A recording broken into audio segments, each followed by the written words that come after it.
नमस्कार, न्यूज़ यापा में आपका स्वागत है। राजस्थान में ऐसा लग रहा है कि मंत्रिमंडल विस्तार एक बार फिर से अटक रहा है और ये विस्तार अब सितंबर में हो सकता है। दरअसल प्रदेश में 6 जिलों में जिला परिषद और पंचायत समिति के चुनावों की घोषणा कर दी गई और इसके साथ ही इन 6 जिलों में आचार संहिता लग गई है। ऐसे में कैबिनेट विस्तार फिर से खटाई में पड़ता नजर आ रहा है। अब प्रदेश में कैबिनेट विस्तार होगा या नहीं, इसे लेकर सियासी गलियारों में चर्चाएं तेज हो गई हैं। हालांकि ऐसा कोई नियम नहीं है कि चुनाव के दौरान मंत्रिमंडल विस्तार ना किया जाए, लेकिन ये भी सच है कि इतिहास में कभी चुनाव के दौरान मंत्रिमंडल विस्तार नहीं किया जाता, क्योंकि ऐसा करने से विपक्ष सरकार पर हमलावर हो जाती है और मंत्रिमंडल विस्तार के जरिए चुनावों को प्रभावित करने के आरोप लगाए जा सकते हैं, या फिर सरकार को मंत्रिमंडल विस्तार के जरिए चुनाव हारने का खतरा भी महसूस हो सकता है।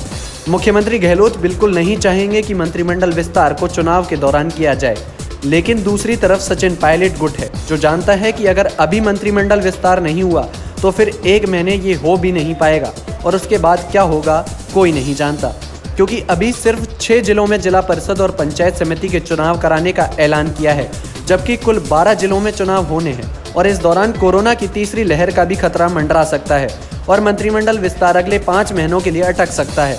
इसलिए सचिन गुट पूरी कोशिश कर रहा है कि अगले 5 से 7 दिनों में मंत्रिमंडल विस्तार कर लिया जाए।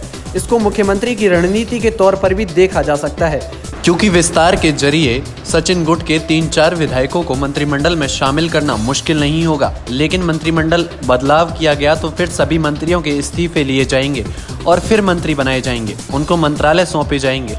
सचिन गुट बदलाव चाहता है और गहलोत गुट विस्तार। चुनावों की आचार संहिता के दौरान हो सकता है कि सचिन गुट मौके की नज़ाकत को समझते हुए विस्तार पर ही हामी भर दे, लेकिन मंत्रिमंडल विस्तार होगा या बदलाव, ये फैसला अगले 5 दिनों में हो जाएगा, नहीं तो 1 महीने के लिए ये टल जाएगा। Bureau report, news यापा।